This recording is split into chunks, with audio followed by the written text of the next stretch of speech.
அவனை முன்ன பின்ன பார்த்திருக்க நீ? பார்த்ததில்லையா? கடவுளை பார்த்திருக்கியா நீ? தமிழ்நாட்டு மக்கள் அவ்வளவு சீக்கிரமா யார் வழியும் அனுப்பி வச்சிட மாட்டாங்க. அப்படி வச்சுட்டா சாகர வரைக்கும் அந்த அன்பு மாறவே மாறாது.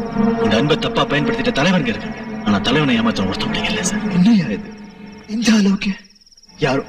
யாரோ ஒருத்தனுக்காக பெத்த மகனு. யார் அவரு? எனக்கே அவரை பார்க்கணும் போல இருக்கு. நீங்க யாரு, எப்படி இருப்பீங்கன்னு கூட உங்களுக்கு தெரியாது. அட்லீஸ்ட் உங்க முகம் உங்களுக்கு தெரிஞ்சா கூட நீங்க கஷ்டப்படுறதுல அர்த்தம் இருக்கு. இந்த துணியை நெசவு பண்ண தொழிலாளிய முகம் தெரியுமா உனக்கு?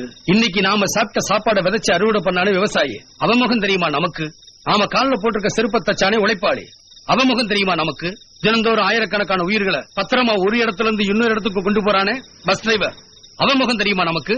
நாம சுகமா வாழணுங்கிறதுக்காக பனியிலையும் பாலைவனத்திலையும் தினம் தினம் செத்து மடிகிறாங்களே நம்ம நாட்டு ராணுவ வீரர்கள். அவங்க முகம் தெரியுமா நமக்கு? நம்ம முகம் யாருக்குமே தெரியல. நமக்கு யாருமே நன்றி சொல்லலன்னு இவங்கெல்லாம் வருத்தப்படுறாங்களா? அந்த மாதிரிதான் இதுவும்.